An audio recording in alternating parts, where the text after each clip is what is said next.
Então, boa noite, eu sou Adriana Festugato, em nome do Cyber Leviatã, quero desejar boas-vindas a todos aqui os presentes, né? Comunicar que a partir desse momento a nossa sessão passa a ser gravada e vai ficar disponível no canal no YouTube. Convidar também aqui os presentes, para quem ainda não está acompanhando, né, a partir do perfil Cyber Leviatã no Instagram e no Facebook, né, esse projeto que é o Observatório do Mundo em Rede. Então, convidar para seguir, conhecer um pouquinho do que está sendo feito. E aproveitando o momento também, divulgar um projeto que a gente está lançando essa semana, que é uma cartilha para o bom uso das redes sociais nas campanhas eleitorais, né?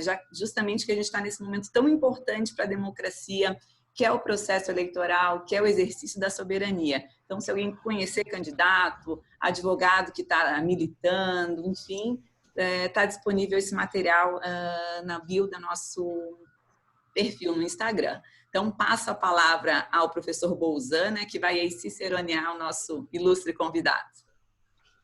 Bom, obrigado, Adriana. Boa tarde a todos e a todas. É uma satisfação nós voltarmos ao nosso horário, né, quase que já cativo das 18 horas, mas retomando as atividades, né, do Cyber Leviatã, esse projeto, como disse a Adriana, que se inaugurou, né, agora durante o processo da pandemia mesmo, e nós estamos, de alguma maneira, tentando viabilizá-lo da forma mais adequada e mais consistente possível. Né? Antes de qualquer coisa, cumprimentar todos os que se inscreveram nesse novo evento e, em particular, em nome de todos, o professor Alfonso de Júlio Campuzano, que está lá em Triana, né, Sevilha, Espanha, dando a honra de participar dessa atividade, né? Ele que é o nosso parceiro de muitas atividades acadêmicas e também não acadêmicas, né? Mais prazerosas às vezes, dizer a satisfação de recebê-lo aqui. Esperamos poder contar com a sua fala proximamente nesse espaço do Cyber Leviatã também. Obrigado, professor. Obrigado a todos e a todas que se inscreveram. Como disse a Adriana também, só para reiterar, é importante, nesse momento de eleições municipais, de pré-eleições municipais no Brasil, que nós contribuamos no processo de uso da tecnologia para esse momento. Então, aqueles que tiverem interesse, que tiverem eventualmente atuação na área, né, ou que seja na advocacia, seja na militância política também, ou na militância de cidadania mesmo, leiam a nossa cartilha, façam sugestões, né, e em breve nós estaremos divulgando outras cartilhas e outros documentos que estão sendo produzidos também pelo Observatório. Hoje nós vamos ter a presença, né, do nosso grande amigo Nelson Camata Moreira, que é professor do programa de pós-graduação em Direito da Faculdade de Direito de Vitória, meu colega, né, lá na Faculdade de Direito de Vitória. Foi meu aluno, né, embora ele pareça mais velho do que eu, né, mas,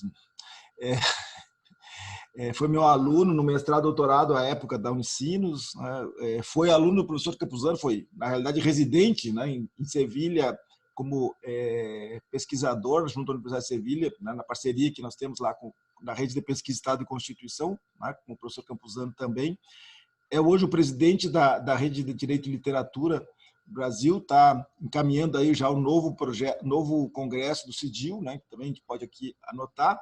E eu só gostaria de fazer uma anotação, né, até por conta de um comentário que eu li hoje, né, em torno do porquê desse tema, né, no Cyber Leviatã, no Observatório do Mundo em Rede, né? O que ele tem a ver com a questão da revolução da internet, ou com a revolução digital, ou com a revolução tecnológica, ou como vocês quiserem chamar. Eu acho que a proposta do Cyber Leviatã, ela carrega a ideia de nós abrirmos, né, os diversos vieses que, de alguma maneira, permite a gente enfrentar as questões que são postas pela revolução digital. E o tema do direito e literatura, do qual o Nelson, entre outros, né, entre outros temas, né, é um especialista na matéria, não é à toa que é o presidente da Rede de Direito e Literatura, tá? Pode efetivamente contribuir para nos trazer uma reflexão em torno, né, de como a literatura, né, Nelson, de como essa interface entre direito e literatura e todo um conjunto de literatura que nós conhecemos, né, que vai das literaturas distópicas, né, talvez as mais mais presentes, vamos dizer, nas vitrines, na discussão. Né? Eu mesmo tenho vários livros aqui que falam, até mesmo quando falam em fake news, em questões de privacidade ou de liberdade, etc., você tem diversos trabalhos que dialogam com textos literários. Né? Há também, mais recente, uma outra literatura, como é o caso esse do livro do Ian McEwan, com Máquinas como Eu, né, que vem discutir exatamente essa convivência, muitas vezes, que nós temos com as máquinas, né, ou com a tecnologia, com os robôs, sejam eles, né, do perfil que for. Hoje nós temos as Alexias por aí, todos esses equipamentos, né, os carros que são conectados, ou seja, há um universo de questões e que essas questões são tratadas, são enfrentadas no âmbito da própria literatura. E eu acho que acho que esse objetivo aqui que o Nelson pode desvendar um pouco esses caminhos para nós do Cyber Leviatã, né, e para todos aqueles que acompanham o Cyber Leviatã, e por isso o convite e a grande satisfação de tê-lo aqui, ele que é o nosso parceiro também de grupo de pesquisa, né, da Rede de Estado e Constituição, né, e que tem contribuído significativamente para as nossas atividades. Então, Tarel, isso é tudo contigo por enquanto. Depois vamos fazer aquela conversa mais, como nós dissemos na sexta-feira na RDL, no Instagram, né, varatiana, né, ou seja, saber com sabor. Né? Obrigado, professor Bolzan, doravante Bolzan, né? já que nós vamos conversar aqui numa perspectiva um pouco menos formal, né, e com mais sabor, como você colocou. Eu só preciso começar uma questão, né, de reconhecimento, até me sentirei melhor agradecendo imensamente ao convite feito por vocês, feito pelo Cyber Leviatã, e faço isso na sua pessoa, né, e da Edilênios, dentre os fundadores, talvez os que eu conheço de perto, conheço melhor, você já há um bom tempo, Edilene, recentemente fazendo pós-doutorado, né, na FTV agora, também uma pesquisadora que está lá por suas mãos, mas dialogando com todos nós. Professor Campuzano, que bom que você já adiantou para mim aí um pouco da nossa história, essa figura fantástica, um professor referência no pensamento do constitucionalismo, da filosofia do direito, né, e que ocupa, não à toa, o cargo de professor catedrático na Universidade de Sevilha, uma das mais prestigiadas da Espanha e da Europa. Então, assim, feito esses dois registros, né, eu gostaria que todos se sentissem saudados a partir de vocês, ou na figura de ambos. Certamente outros aparecerão, a gente vai ter um debate ainda, eu vou poder falar um pouco melhor, reconhecendo as pessoas. Mas, Bolzan, eu gostaria de começar, então, essa conversa de hoje com esse nosso tema, né, estado de exceção, distopia constitucional em tempos de pandemia. E eu começo assim muito motivado, sabe? Eu não sei até que ponto você fez comigo agora um trabalho de um bom técnico de futebol no vestiário e trouxe essa história assim da sua cabeça, ou se realmente perguntaram, né? Se esse assunto, o que ele está fazendo aqui no Cyber Leviatã. E foi maravilhoso você ter colocado essa questão, porque eu me senti nada como aquela instigada no jogador antes de entrar em campo para ele entrar com mais vontade e tentar, pelo menos, né, oferecer um resultado melhor. Então, eu começo, meu amigo Bolzan, Campuzano e os demais participantes aqui, todos que assistirão ainda, eu começo por uma distopia, né, uma distopia brasileira, inclusive, quem estuda literatura foca muito o gênero distópico nas obras de autores estrangeiros. Isso é com todo o mérito, porque existem excepcionais obras, né, que marcaram a trajetória, vamos dizer assim, dessa espécie literária, desse gênero literário, né? E as pessoas pensam em George Orwell, 1984, em Admirável Mundo Novo, no Ray Bradbury, né, no Fahrenheit, e por aí vai, Laranja Mecânica, que são vertentes diferentes, uma focando eminentemente questões políticas, né, e totalitarismo uma vertente de Estado, outra mais voltada para a criminologia, questões da sociedade, da violência, como Laranja Mecânica, outra envolvendo questões também da bioética e da biogenética, como Admirável Mundo Novo. Então, assim, os olhares eles acabam sendo variados. Mas tem uma aqui que essa eu não encontrei meu livro impresso, mais antigo, mas eu tenho também aqui no formato digital, já que a gente está no Cyber Leviatã aqui, no cyberespaço, então também aqui meu livro digital, Não Verás País Nenhum, de Inácio Loyola Brandão. Então eu já começo fazendo duas coisas. Primeiro, recomendando uma distopia nacional sobre questões que envolvem o presente, o passado, presente e futuro, né, do Estado, do meio ambiente, da tecnologia. E aí, começando a responder essa instigação, essa instigante pergunta que fizeram, né, da relação desse tema com o Cyber Leviatã, eu só vou ler uma passagem muito breve aqui, que diz assim, ó, na introdução dessa obra, né, uma espécie de prefácio curtinho. Há quem diga que artistas são uma espécie de antena da raça. E são mesmo, por sua capacidade de antever, enxergar muito antes que os simples mortais, graças à sua sensibilidade aguda. E há um dom que os faz ser ouvidos. Ao contrário de nós, juristas, talvez, né? Nós não somos tão ouvidos quanto os artistas. Então, essa dupla perspectiva. Aí ele diz assim, né, o Washington Novaes, que apresentou essa obra aqui.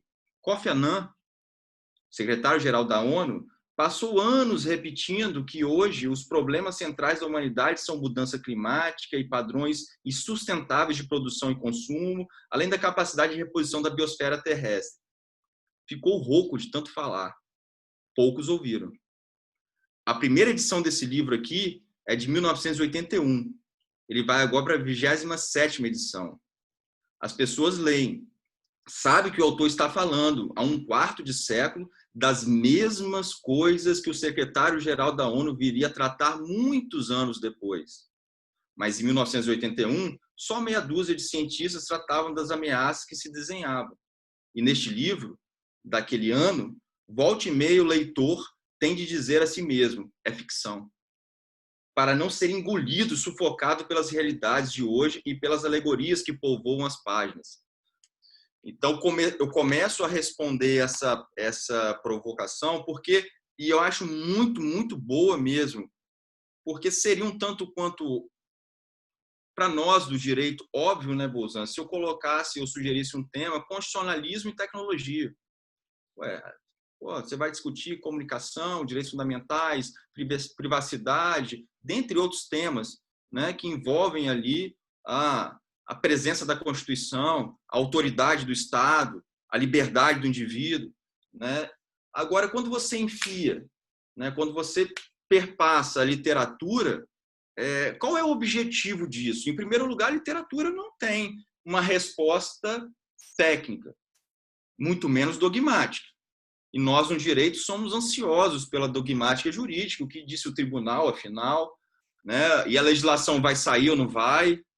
Saiu a nova lei sexta-feira agora sobre, né, a questão dos dados aqui no Brasil. Então, já estão produzindo livros de interpretação para vender o quanto antes possível. E assim nós caminhamos, né, com a doutrina, com a jurisprudência, com a legislação. Eu ouvi o Alexandre, eu não pude ouvir ao vivo, mas assisti depois no YouTube, ele falando do robô julgador e trazendo aspectos sofisticados da tecnologia para dentro do direito. Isso é importantíssimo, mas uma coisa não exclui a outra. né? E nós precisamos aqui, eu me incluo agora como um seguidor aí do Cyber Leviatã também, não só como um professor que veio aqui para trazer algumas provocações, mas eu me incluo como um seguidor. Nós precisamos abrir todas essas vertentes, né? De ouvir um expert no assunto da antropologia da engenharia, como é o meu conterrâneo aí, Alberto Nemer, que inaugurou aqui, um jurista debruçado sobre esse assunto, tecnologia, como o Alexandre, mas também eu faço esse apelo, né? Nós precisamos ouvir o que a literatura, o cinema e as artes têm a dizer, né? E para os incautos, assim, se houver, né, um desavisado, eu tenho certeza que você vai se surpreender com a capacidade de antecipação de questões variadas que envolve toda essa problemática do poder, da presença do Estado, da transformação, né, tecnológica, ou das transformações tecnológicas ou inovações tecnológicas, da transformação da comunicação, do acesso à informação, da produção de notícias falsas, né, e dentre outras questões. Então, daí a escolha, e eu passo agora a falar um pouco então desses 3 temas. Eu vou preferir, vou colocar no lugar de distopia constitucional, eu vou usar constitucionalismo, tá? Porque a gente sabe que o movimento é mais abarcativo do que Constituição ou direito constitucional. Constitucionalismo, distopia e estado de exceção, né? Se quiser usar aí, entre parênteses, permanente, né? Parafraseando e dialogando também com, em primeiro lugar, Walter Benjamin, claro, né? E na sequência, o Jorge Agamben. Então, nessa perspectiva, quem quiser assistir depois, a gente pode lançar na rede também. O professor Campuzano deu uma palestra muito boa, muito provocativa, né, sobre os desafios do constitucionalismo e dos direitos humanos, né, na contemporaneidade, meio à pandemia, né, até porque os direitos humanos estão dentro do constitucionalismo, né, e aí ele trouxe todas as problematizações possíveis, ou a maior parte delas, em torno desses desafios que foram lançados a partir de 200 anos para cá, um pouco mais que isso, né, quando nós entendemos esse movimento moderno em torno do constitucionalismo. A ideia de Constituição existe desde sempre, se pode estudar em vários momentos, mas o constitucionalismo, como nós concebemos hoje, como essa forma de limitação do poder, pensada a partir de direitos humanos, compreendidos aí pela dogmática constitucional como direitos fundamentais, né, e com um debate forte sobre a presença da democracia, é uma grande novidade aí, entre aspas, do final do século XVIII. Então, como o nosso público aqui, eu acredito, até pelo viés que o professor Bolzan sempre tem, quem eu conheço há mais tempo, democrático, né, e a própria rede, né, ela é democrática, a internet, então, talvez algumas pessoas que não são do direito, ou estão começando a estudar direito, não têm essa percepção. Então, eu falo aqui em breves linhas, né, que o constitucionalismo é um movimento, né, que tem, a gente pode dizer assim, grosseiramente, até uma certidão de nascimento, se nós entendemos o direito a partir de uma postura, entre aspas, colonizadora, Europa e depois Estados Unidos, né? Então, você tem essa perspectiva de se frear o poder do Estado, né? De se delimitar quais são os nossos direitos a partir de um pacto fundante, que alguns vão chamar de explicitação do contrato social, etc. Então, eu tenho muito apreço a esse debate, até para discutir depois constitucionalismos, né? Outras formas de constitucionalismo, que a gente vai chegar na questão da América Latina também, não hoje, não nessa fala aqui, mas é preciso deixar destacado isso, que o constitucionalismo não para só num viés universalizante liberal, né, na sua origem a partir do século XVIII. É preciso pensar constitucionalismos, né? Então, é um tema que precisa ser revisto, sem negar, logicamente, as conquistas históricas em torno desse movimento, né? Eu acho que o Joaquim Herrera Flores, lá de Triana também, lá de Sevilha, professor que foi lá da universidade, Pablo Olavide também, ele trabalhava na perspectiva crítica de uma forma bem interessante. Não se negar as conquistas normativas, não se negar o debate posto. A questão era não parar por aí, né? Não parar na demonizar a Declaração Universal, as grandes cartas, declarações de direitos lá da Filadélfia, depois a primeira Constituição Americana, a Revolução Francesa, a primeira Constituição Francesa, Tudo isso são marcos normativos que levam para dentro de um debate que envolve instituições e estados, mas que não esgotam as possibilidades de discussões sobre direitos humanos. E eu acho que isso é muito importante, sobretudo nos dias de hoje, né, que você tem um ambiente de rede, um mundo como esse cibernético que extrapola as amarras e as possibilidades de atuação, né, de estados nacionais.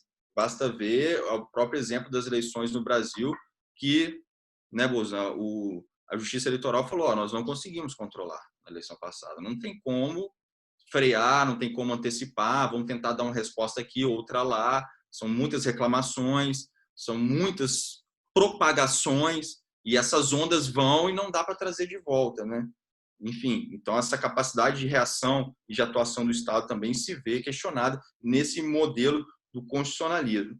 Mas, sem dúvida alguma, o constitucionalismo nas suas vertentes, né? E aí a gente tem esse debate muito bom também, até um debate didático que eu acho importante a gente não perder de vista, né? O seu pontapé inicial em torno de propostas de um modelo liberal, né? Voltado para a questão bem assim de conter o Estado. Depois, graças às reivindicações, né, a uma certa flexibilização do próprio capitalismo, a presença da Igreja Católica, então você tem a transfiguração ou a ampliação para um debate em torno do constitucionalismo social, né? Então, apesar de algumas pessoas hoje acharem que constitucionalismo é só liberal, você pega manual de direito, e não são poucos manuais que ficam explicando constitucionalismo a partir de direitos individuais, a partir de garantias do indivíduo, de freio ao Estado. Sim, mas e a outra parte, a atuação do Estado, como é que fica, né, nessa perspectiva, nessas transformações que alcançam o século XX e o que a gente chama hoje de um constitucionalismo contemporâneo, que no nosso modelo de Constituição nós tentamos denominar, né, um constitucionalismo que sobrevive ou tenta se afirmar a partir do Estado Democrático de Direito. Nós temos reflexos desses modelos ou dessas contribuições liberais e dessas contribuições sociais. A universalidade do constitucionalismo é algo a ser debatido, não sei se caberá aqui agora, né? Bem como o valor dele nos nossos dias. Então, o limite, a gente tem que pensar assim, em criticar um projeto, talvez, que precisa ser melhor adequado à nossa realidade, né? Por isso que tem debate em torno da Constituição e do constitucionalismo dirigente, por isso que existem debates em torno do constitucionalismo latino-americano, né? Mas, de certa forma, a ruptura total, né, pode ser algo pior, né, do que uma tentativa de diálogo, de ampliação ou de redefinição. A grande questão que eu coloco aqui, que eu venho trazer para o debate, que eu acho que depois a gente vai poder conversar, né, com perguntas e respostas ou com colocações, é justamente como pensar, como repensar o constitucionalismo, né, envolvido nessas transformações, sobretudo das últimas décadas, da segunda metade do século XX, especialmente agora no século XXI, com esse boom que nós tivemos com a internet, a partir de um movimento, vamos dizer assim, né, ou da presença, né, de uma forma de gerir a vida, né, lá atrás Michel Foucault colocou o dedo nisso, né, que começa a se desenhar, né, principalmente no século XX, com uma forma extremamente autoritária que vai muito além, talvez, de um exagero, talvez começando com Carl Schmitt, né, essa ideia de que a Constituição, o Tribunal Constitucional, ou qualquer forma de democracia um pouco mais participativa, ele já criticava a representativa de cara. Seria um atraso, né? Então, o soberano é quem decide em estado de exceção, né? Antes do Cyber-Leviatã, Carl Schmitt falou: o soberano é quem decide em estado de exceção. E aí eu vou fazer um parênteses aqui, já passando para a problematização, saindo desse panorama mínimo assim que eu trouxe aqui, assim, de uma forma muito simples, só como introdução sobre o constitucionalismo, mas passando por esse ambiente do estado de exceção, eu já vou dar um spoiler logo, Bozan, porque tem um autor aqui que eu tenho lido algumas obras dele, eu acho que, não sei, as pessoas, os pesquisadores, é um professor da Universidade de Berlim, que é um sul-coreano, né, Bill Chul-han, que ele tem um livro No Enxame, né, que ele vem justamente discutir essa questão da soberania nos dias de hoje, e ele faz parafraseando Carl Schmitt, ele faz uma uma colocação assim bem interessante, que depois da revolução digital precisaremos reformular novamente a proposição de Carl Schmitt, aí em itálico, né? É soberano quem dispõe de um discurso, ele usa a expressão aqui, shitstorm, da rede. Ou seja, a gente pode substituir aí, vamos amenizar um pouco, chamar um debate pesado, um debate talvez baseado em produção de verdades, de notícias e de fake news. Então, até isso, né, uma reconfiguração da ideia de poder a partir do domínio da produção da informação, não qualquer informação, mas essa informação que circula nas redes sociais, segundo Bill Churran, seria uma forma de se repensar a soberania e de se repensar um estado de exceção que nós vivemos. Aí eu entro, então, nessa questão do estado de exceção, para a gente ter e também poder fazer um debate, né, a gente tem em mente que a noção que eu trabalho de estado de exceção é a noção do George Agamben, né? E eu não vou entrar na polêmica aqui sobre as declarações do Agamben em fevereiro, mas eu acho que são importantes de serem debatidas, mas se eu colocar esse ponto também, a gente não vai ter tempo para debater. Mas todos sabemos o posicionamento polêmico do Agamben lá na Itália, no início da pandemia, um pouco depois do início também, como ele veio tratando o tema e como alguns até questionaram a própria postura filosófica, política do Agamben, né, em relação ao que ele escrevia. Eu acho que não macula em nada a vasta construção teórica dele, especialmente a trilogia O que Resta de Auschwitz, Homo Sapiens e Estado de Exceção, que são obras, eu diria, incontornáveis para nós pensarmos a ciência política, a teoria do Estado, o direito constitucional e as tecnologias hoje em dia. Então, dentro desse viés, né, dentro desse olhar, o Agamben, nesse livrinho, já podemos dizer assim, dos nossos tempos, clássico, bastante lido, né, e debatido, até porque muitas pessoas vão chegar ao Carl Schmitt através do Agamben, muitas pessoas vão conhecer Walter Benjamin. Lógico que Walter Benjamin se tornou conhecido graças a Adorno, né, mas agora, eu digo, mais recentemente, né, o Agamben ele vai colocar um dedo na ferida e dizer assim, ó, que no direito, e ele não é um jurista, né, ele é um filósofo, crítico literário e tal, mas ele diz assim, ó, falta uma teoria do estado de exceção no direito público. E tanto juristas quanto especialistas em direito público parecem considerar o problema muito mais como uma questão de fato do que um genuíno problema jurídico. Ou seja, pensar constitucionalismo sem entender o estado de exceção como um fenômeno do século XX aos nossos dias, né, não seria um equívoco, mas seria uma omissão, vamos dizer assim, uma falha, uma falta. Totalitarismo moderno pode ser definido nesse sentido como instauração por meio de estado de exceção de uma guerra civil legal que permite a eliminação física não só de adversários políticos, mas também de categorias inteiras de cidadãos que, por qualquer razão, parecem não integráveis ao sistema político. E essa questão da eliminação de cidadãos, a gente está falando eu levo isso para um debate sobre subcidadania no Brasil, tentando dialogar com o Gessé Souza também, porque a gente está falando de não necessariamente a morte física, biológica, mas a exclusão, inclusive, das redes, né? A exclusão do jogo político, a exclusão dos processos mínimos de tomada de decisão, né? Então, o estado de exceção ele se colocaria, aspas para o Agamben aí, num lugar entre a democracia e o absolutismo, né? E um esclarecimento, eu venho escrevendo sobre isso, depois, se alguém tiver interesse da gente conversar um pouco melhor, mas os primeiros textos que eu comecei a redigir, assim, há 10 anos atrás, falando de estado de exceção, contextualizando em debates sobre o meio ambiente, contextualizando em questões de criminologia, debatendo também o Homo Sapiens, né? O que fica claro para mim, e que eu quero compartilhar aqui com todos, é que esse debate de estado de exceção é um debate dentro ou junto do constitucionalismo. Por quê? Porque se nós pegarmos a Constituição brasileira, né, não vou nem lá nos direitos fundamentais, que é um tema muito caro aqui, certamente, para o Cyber Leviatã, né? porque informação, privacidade, liberdade.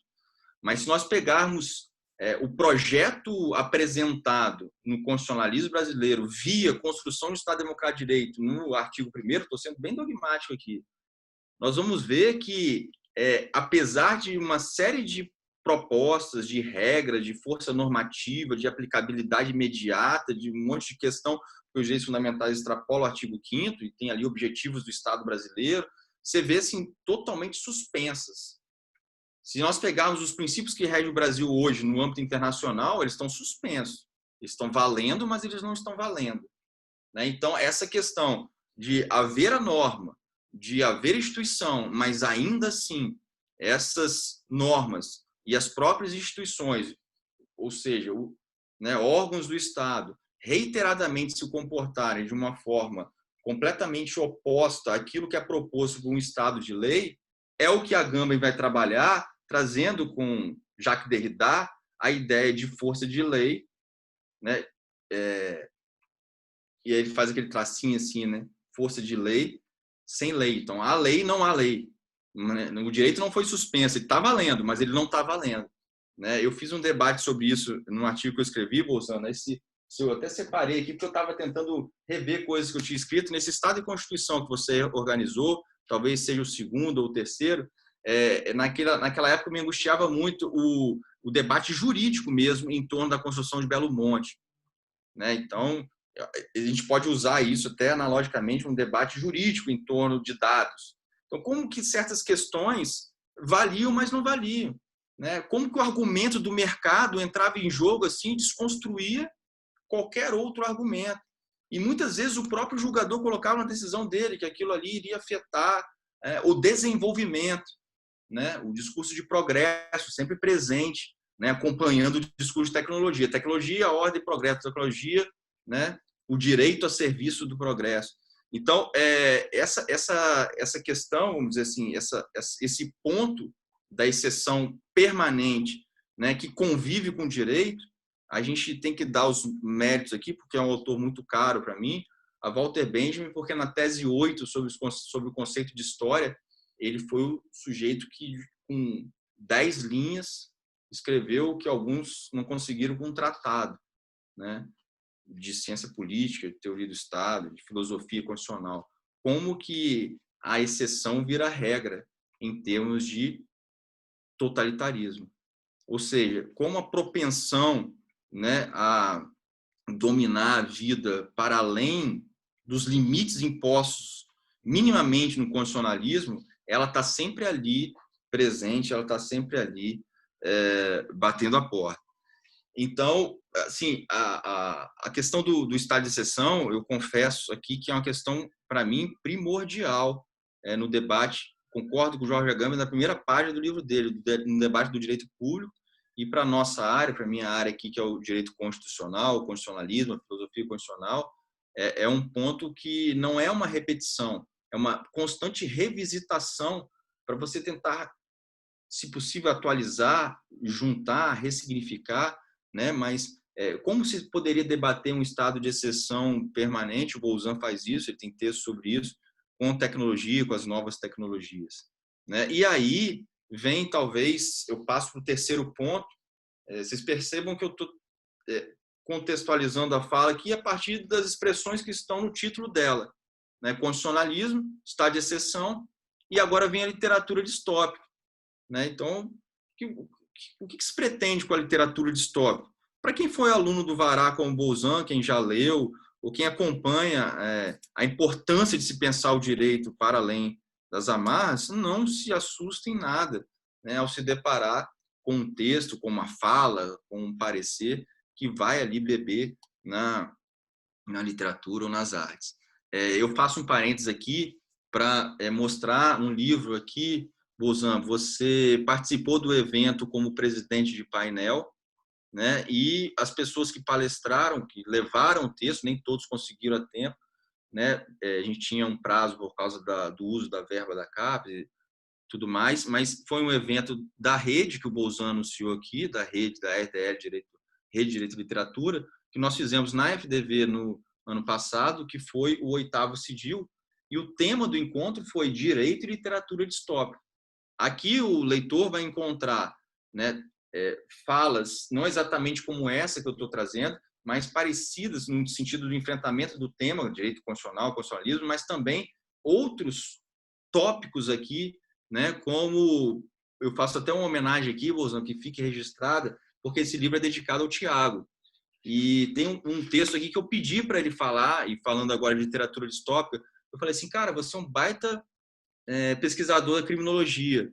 Fala sobre Philip K. Dick, fala sobre Minority Report, que acabou virando um filme, né, estrelado por Tom Cruise no início dos anos 2000, mas que é um conto do Philip K. Dick.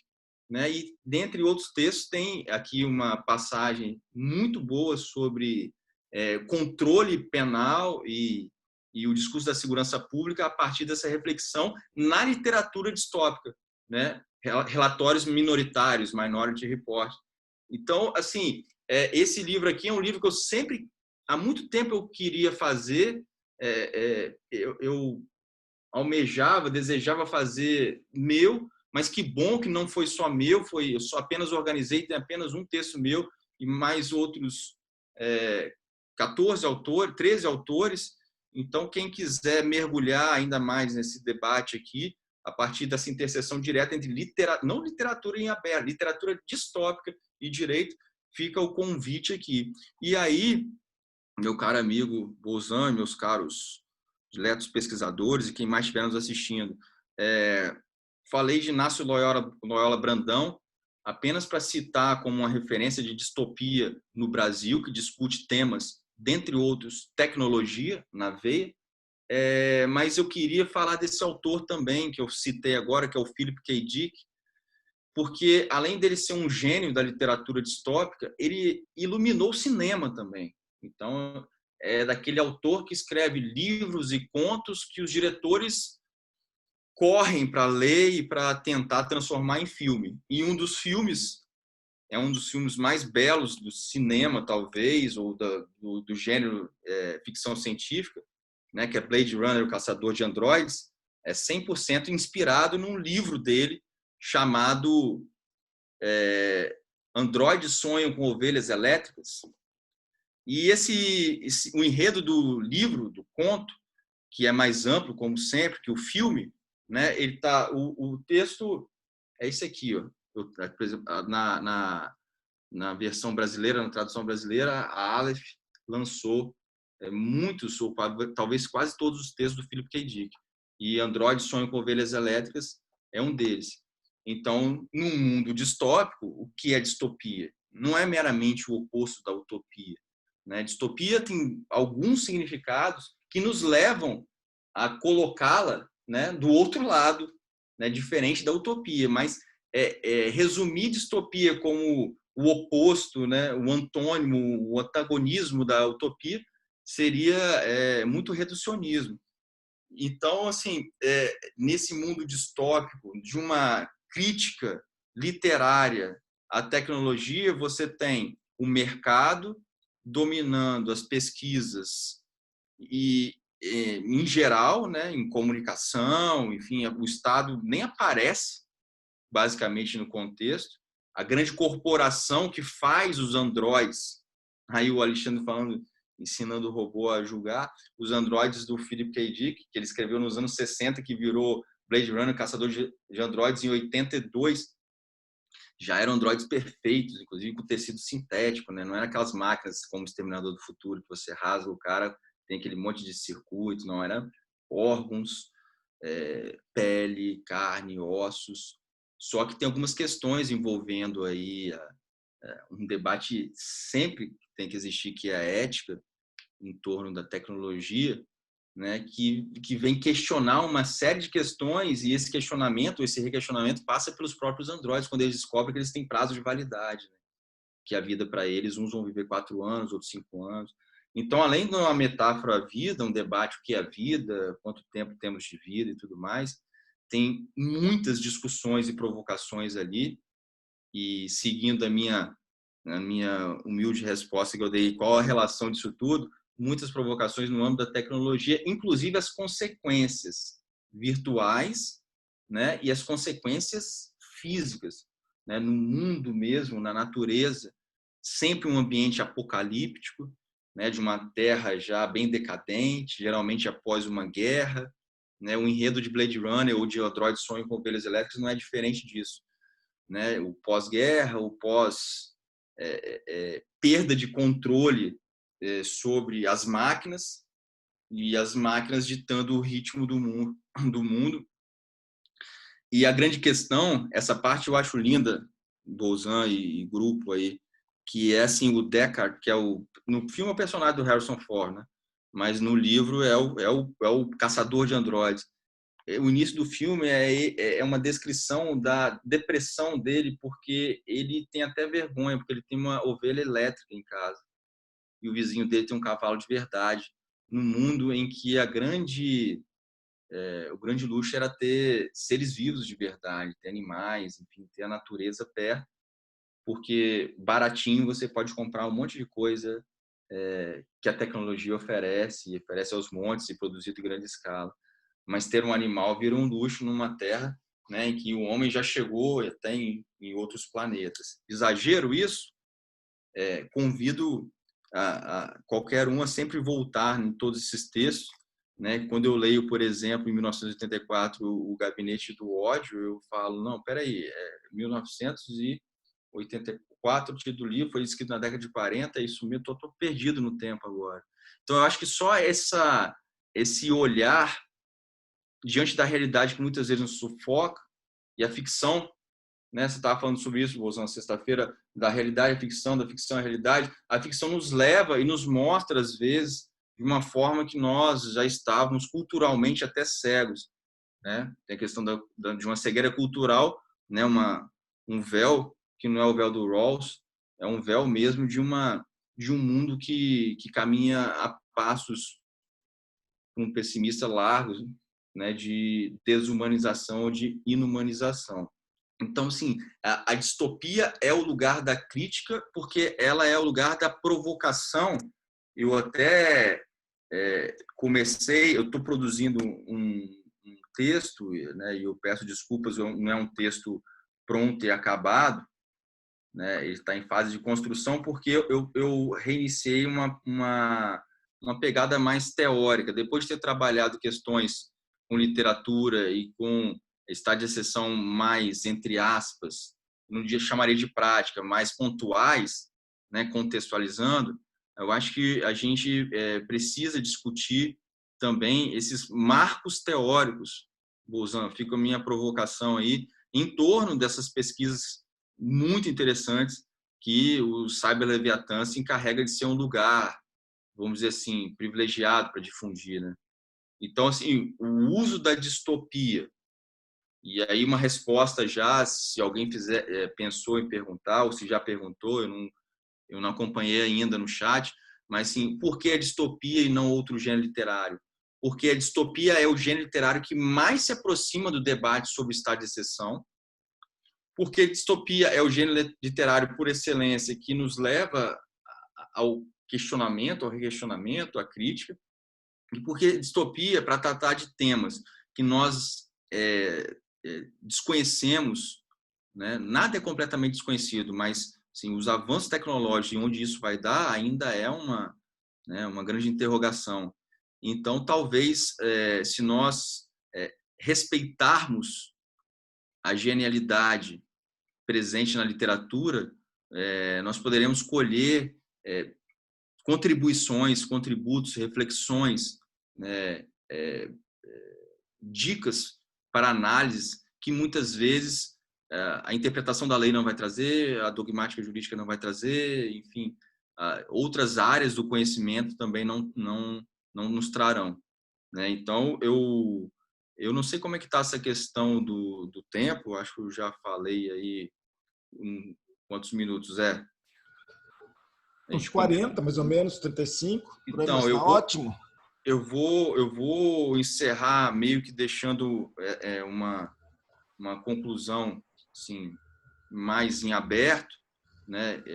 Deixando inclusive que vocês, né, quem me deu esse prazer de me ouvir ou quem vai querer conversar agora, reflita também, construa suas pontes, né? E construa suas possibilidades. Eu citei alguns livros, eu poderia citar vários outros.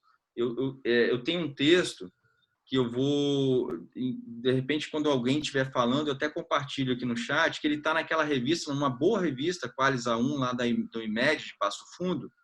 E aí, como vou seguir a esteira do Alexandre Moraes aqui, da Rosa, que homenageou um aluno, eu queria também, na figura desse aluno, agradecer assim, os grandes pesquisadores que nos acompanham, mestrandos, doutorandos, que contribuem muito para as nossas reflexões, né? O título desse texto, que depois eu posso compartilhar, que está na Revista Brasileira de Direito, da IMED, se chama Os Replicantes do Nosso Tempo, a violência estatal e a negação da igualdade e dignidade humana a partir da perspectiva da teoria crítica e da distopia na ficção científica. Então, é um pouco a tradução, vamos dizer assim, a exemplificação disso que eu estou falando aqui. Eu tenho outras produções também que eu posso debater e me coloco à disposição aí para esclarecimento sobre o tema, lógico, dentro dessa pequena moldura que eu coloquei. Muito obrigado mais uma vez pelo lugar de fala aqui, pelo espaço, né, no cyberespaço aqui. E devolvo a palavra a você, meu amigo. Cara, muito boa, Nelson. Diria que foi uma resposta devida, né? Uma resposta muito, mesmo que assim, introdutória, como você mesmo diz, de alguma maneira assim, resumida, mas muito esclarecedora, né? E muito também muito sofisticada, para usar um termo que a gente está acostumado a ouvir por aí, né? Mas assim, se deu um desenho muito bom sobre o tema e mostrou que, de fato, aquilo que a gente queria ver, ou seja, as relações de como a ficção pode antecipar a realidade, ou a realidade copia a ficção, né, como fraude, muitas vezes, ou não, mas, de qualquer maneira, é muito interessante. Eu acho que você colocou uma série de questões, talvez, né, como vários aqui têm escrito no chat, né, não só os elogios à fala, à exposição, mas também dizendo que a gente poderia ficar aqui muito tempo, não só te ouvindo, mas assim, fazendo evoluir essa conversa, porque, no meu ponto de vista, ela traz uma série de reflexões e de releituras possíveis também, né? Sobretudo quando a gente está tentando relacionar a literatura com a questão da tecnologia, né? Ou seja, como isso acaba, muitas vezes, presente, né? Não só nos exemplos que você trouxe, né? de textos literários que foram expressos, mas se nós olharmos, eu fiquei pensando aqui em alguns textos, outros, né? Mas eu lembro de um filme que é no mundo de 2020, que é um filme de 73, que antecipa muitas das coisas que estão colocadas hoje, né? E também uma sériezinha que está passando na Netflix agora, em homenagem ao nosso grande mestre, né? Rei de Triana e arredores, né?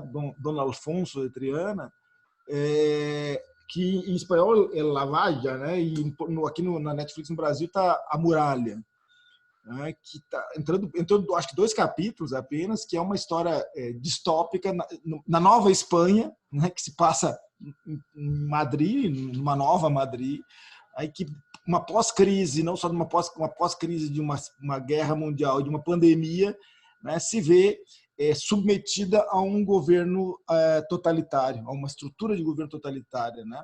Com aquela clássica separação entre um lado, né, fechado, né, onde estão os ricos e poderosos, e o lado de fora, onde está, né, a turma toda dos excluídos, né? E como essas coisas se relacionam e como se utilizam. É muito interessante. Eu assisti, são 2 capítulos apenas até agora, mas que, de alguma maneira, assim, retoma o próprio 84 do Orwell, ou uma série de outros textos nessa mesma linha, né? Mas só para ilustrar, a gente está vendo hoje, essa semana, todo o debate que está se dando em torno do Twitter e como os algoritmos do Twitter podem ter vieses discriminatórios, Não sei se você viu, acompanhou as notícias que estão acontecendo, né? Como a questão da pandemia, de alguma maneira, né, que é o tema também que está presente aqui, ela acaba assim, deslocando, né? Ou seja, suspendendo, muitas vezes, a gente pode dizer até a questão, por exemplo, de garantias tradicionais, como a privacidade, como a própria liberdade de movimento. Foi toda uma discussão que o próprio Agamben participou no início, toda aquela celeuma que se gerou em torno, né, do debate sobre o uso do isolamento social como um instrumento de controle da própria pandemia. No caso da Itália, em fevereiro, início de março, a Agamben entrou nessa discussão toda aí sobre esses temas. Então, acho que a tua fala ela traz um pouco disso tudo, né? Ou seja, a questão da pandemia, privacidades, a questão, por exemplo, o problema da Revolução 4.0 e uma sociedade do trabalho, há toda uma reflexão teórica hoje sobre as condições de possibilidade do próprio constitucionalismo sobreviver em torno, né, de um processo de transição que desconstrói as suas próprias estruturas, né, seus fundamentos, como é a própria ideia do trabalho, o trabalho humano como um fundamento do próprio constitucionalismo contemporâneo, moderno e contemporâneo. A gente está vendo hoje, vazou aquela matéria, né, aquele vídeo do Intercept sobre o Córtex, né, que é aquele mecanismo utilizado no Ministério da Justiça para a vigilância das pessoas e outros detalhes. Então, ou seja, isso tudo está presente e isso tudo a literatura nos traz, de certo modo, né? Como a gente poderia pensar em torno disso. E eu queria só poderia colocar N questões aqui, né? Por exemplo, se a gente pensar, será que a gente poderia pensar a exceção não hoje como naquela perspectiva do Bauman e do Bordoni, ou seja, separação entre poder e política, onde tem poder não tem política, onde tem política não tem poder, que é mais ou menos, dito de outro modo, seria separação entre Estado, que é onde tem política, e economia, que é onde tem poder, né? Para falar assim, grosseiramente de outro modo. Talvez a questão da seção poderia ser pensada sob a perspectiva dos Big Five, ou seja, é soberano quem decide sobre a exceção. E a exceção, os soberanos não seriam hoje os Big Five? Ou seja, Microsoft, ou a máfia, né, como alguns dizem, né? Microsoft, Amazon, Facebook, essa turma aí, da Instagram, etc. O que você pensa a respeito? Só para iniciar aí uma das poucas e rápidas reflexões que eu tirei. E há uma outra, se me permite, já vou antecipar, Nelson, aqui, enquanto a gente entra com algumas outras questões. Nesse livro do McKeevan, é muito interessante, porque a história é na Inglaterra, onde uma empresa cria um robô para ser da família, né? Que vive na família. E um personagem compra o robô, né? Que o robô é um humanoide. Tá? E aí vai a história toda, e ele acaba se envolvendo com a vizinha que mora no andar de cima, e começam a conviver, e aquela coisa, né? Tem toda uma história.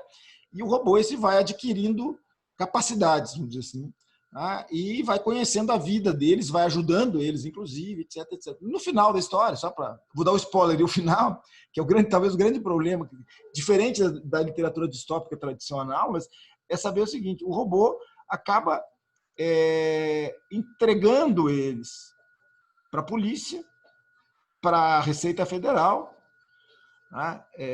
Porque ele não pode mentir. Ele é proibido de mentir.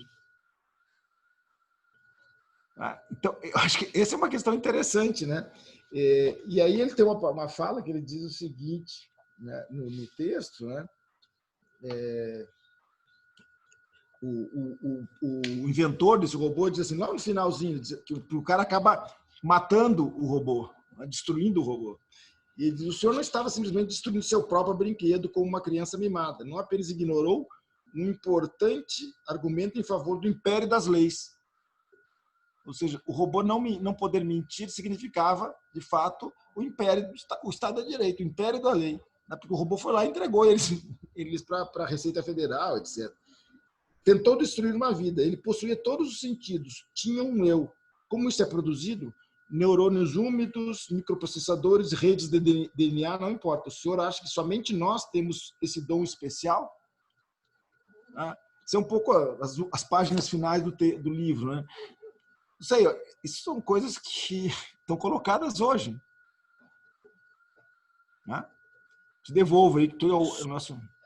Sobre essa questão, uma das últimas colocações que você fez sobre quem é o soberano hoje, eu acho que é uma das perguntas que nós nos acostumamos, pensando o constitucionalismo social e o Estado Democrático de Direito, né, a criticar o mercado, né, mas numa perspectiva assim bem aberta, né, e depois com globalização, esse mercado transnacional, ou a intensificação da globalização, melhor dizendo, globalização é algo antigo.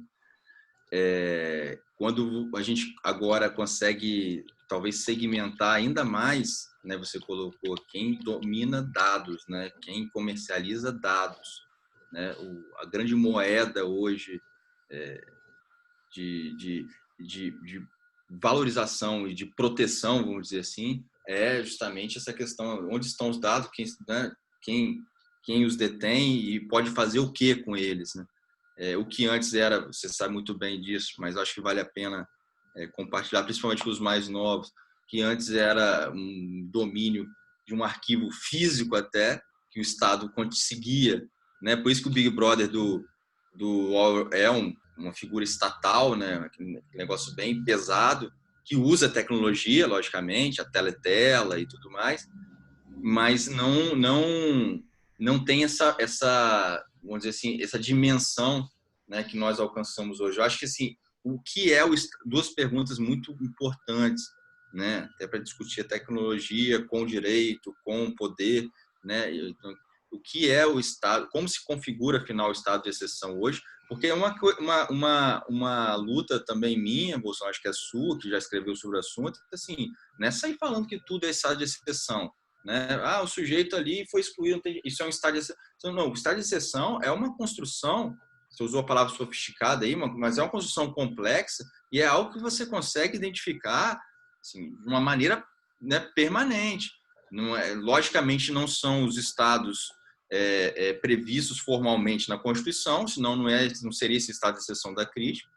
E também até estaria muito mais próximo dos chamados estados emergenciais, no sentido totalitário, né? Então, assim, essa pergunta, assim, onde está o estado de exceção, essa configuração, o que é, afinal, o estado de exceção? Né? E quem é o soberano, né, que antes chamávamos ou tentávamos, né, denominar mercado, grandes corporações, parece que esse soberano agora tem uma titularidade assim, mais definida, né? Grandes corporações que atuam nesta determinada área, né? O resto detém poder econômico, né?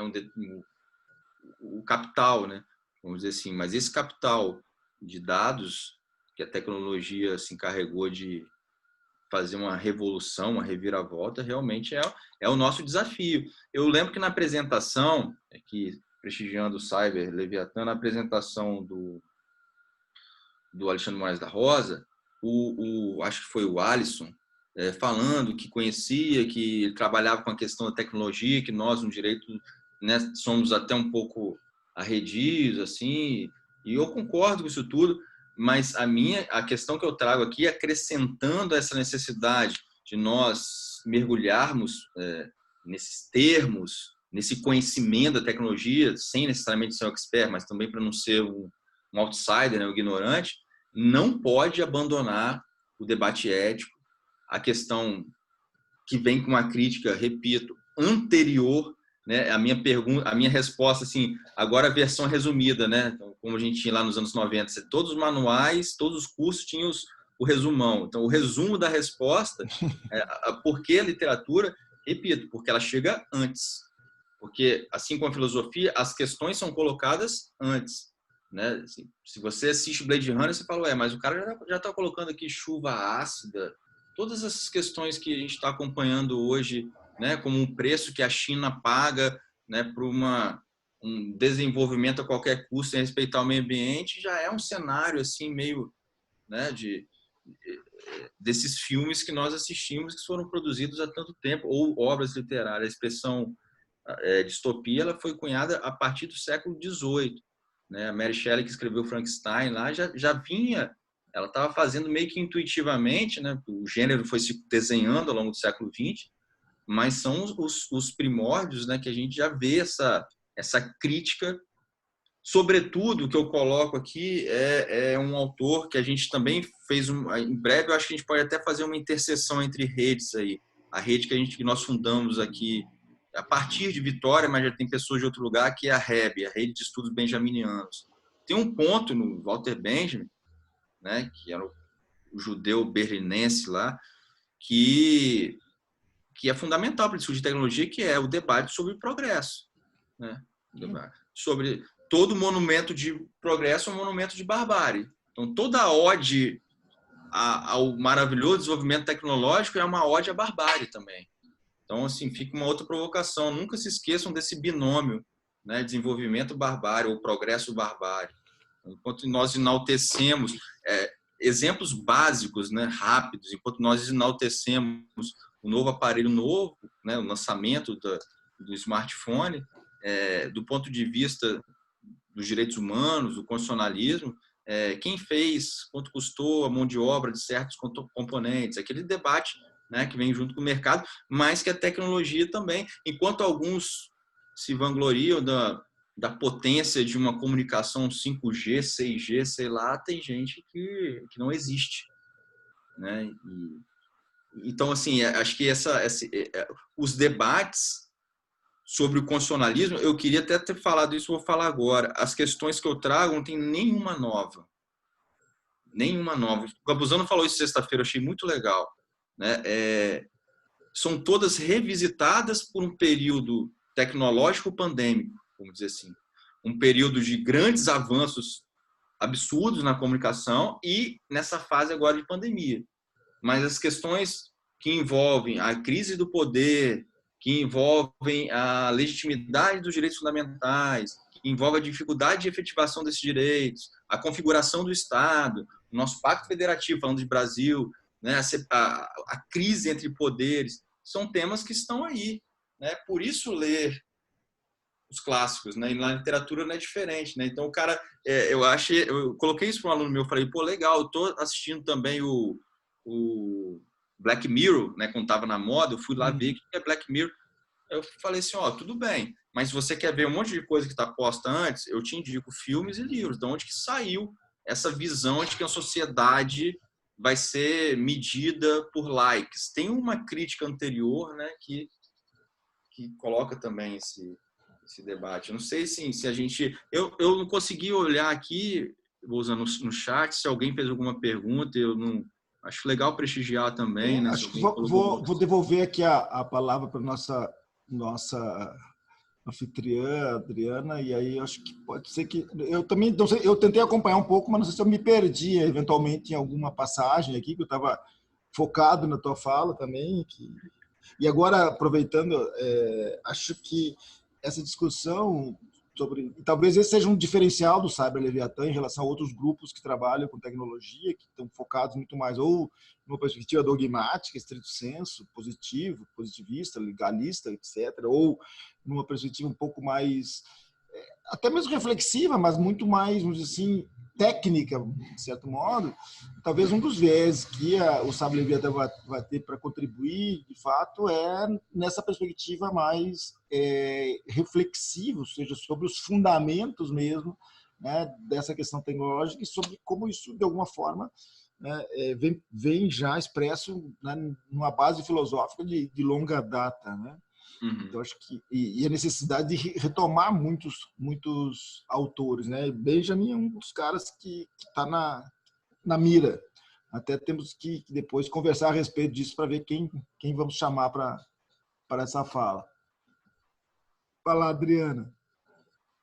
Na verdade, aqui no chat que eu estava acompanhando, muitos elogios, muitas referências, apenas um pedido da Fado, a Maria, ela pediu que o professor Camata mostrasse novamente um livro, não sei, só que ela não especificou qual, de capa azul, se ela pudesse manifestar novamente ali no chat, mas... Eu não mostrei, eu citei alguns, não mostrei muitos, né? Eu mostrei esse que eu falei que é o lançamento direito, e talvez esse aqui que é azul e branco, o único mais próximo do azul que eu tenho aqui é esse aqui, ó, Direito e Literatura Distópica, que eu sou um dos 2 organizadores, né? Os outros aqui são Jorge Agamben, literatura, esse daqui passa longe do azul, o do Bolzan também. Tem um texto que eu queria, só se me permite breves segundos, tem um texto de um professor que é bastante amigo seu também, Bolzan, que é o Quadro de Magalhães, que é muito instigante sobre uma reflexão aqui, já que nós estamos falando de constitucionalismo nesse espaço do Cyber Leviatã, e sobre futuro, sobre tecnologia. Então, ele tem um texto que está na internet. Eu tenho uma revista impressa aqui que eu trago, mas eu já encontrei, já indiquei para meus alunos também, que é Ideologia, Constituição e Cinema, Dominação e Encobrimento no Final da Modernidade. Ele pega 5 filmes de ficção científica, a maioria são de ficção científica, e vai trabalhar um debate em torno de constitucionalismo, essa transição do século XX para o século XXI, e um tema sempre atual, que é a ideologia, né? Aliás, muita gente precisava ler sobre isso para saber o que está falando. É isso. Seria isso, né? Informar aos nossos participantes que até o final da semana o envio de certificados vai ser por e-mail cadastrado, né? Muito legal ver que os participantes que iniciaram a sessão permaneceram até o fim, né? Justamente como presos, né? A grande fala do professor Camata, as contribuições do professor Bolzan também. O professor Bolzan quer fazer mais algum agradecimento? Não, só queria dizer que até chamar a atenção aqui e mencionar para o Nelson também que, na realidade, isso tudo também é uma oportunidade que a gente tem de formar um acervo, né, em torno desses primeiros encontros, que vão permitir, né, assim, ficando gravados, aí um viés positivo da tecnologia, ficando lá no YouTube do Observatório, vão permitir que a gente vá retomando na sequência, mas, de fato, nesse primeiro momento, a gente está tentando exatamente fazer esse espraiamento, vamos dizer assim, das diversas perspectivas que o tema permite ser tratado. Evidentemente, a gente não consegue dar conta de todas, né? Ou seja, trabalhar direito, literatura, tecnologia, trabalhar vieses no processo civil, juiz robôs, dificilmente você dá conta de todos, mas é importante que, né, para aqueles que nos seguem aí, né, terem a dimensão e terem a perspectiva da própria dificuldade que é tratar desse tema, né, na medida em que nós não vamos apenas refleti-lo a partir, né, de determinadas legislações ou de um ou outro. Nós queremos exatamente buscar, né, essa reflexão, né, mais aprofundada e que o Nelson hoje nos brindou, né? Foi uma fala muito adequada e muito instigante, né? Mesmo nesse contexto, né, de virtualidade que a gente está vivendo, né? Então, dizer também que nós temos no dia... Essa semana, né, Adriano? 25? 25, acho, ou 29. Calendário, temos uma agenda. Só para lembrar. Aqui, com a professora Gisele Craveiro, da USP, do Colab, né, que é da USP Leste, né, que vai estar conosco. E depois, no dia 2, o Nelson conhece bem também, o professor Elias Jacob Neto, da Federal do Rio Grande do Norte, que também, né, vai falar aqui sobre a partir da sua tese de doutoramento e dos seus projetos atuais. Confirmando, o professor da Gisele Craveiro vai ser no dia 29, mas a gente também vai fazer a divulgação através dos nossos canais e WhatsApp. Ok, é isso. Então, agradecendo, Nelson, agradecendo a todos e todas que estão ainda aqui com a gente, né, dizer que é uma satisfação, né, nos sigam e nos instiguem a fazermos mais o que vocês entendam, né, que possam contribuir. Essa é uma temática que nos move e que nós vamos, né, estar permanentemente, né, tentando, né, ajudar todos aqueles que estão também imbuídos dessa mesma perspectiva. Um grande abraço, boa noite a todos e a Boa noite a todas. todas. Boa noite. Tchau, muito obrigado. Valeu, Nelson. Valeu.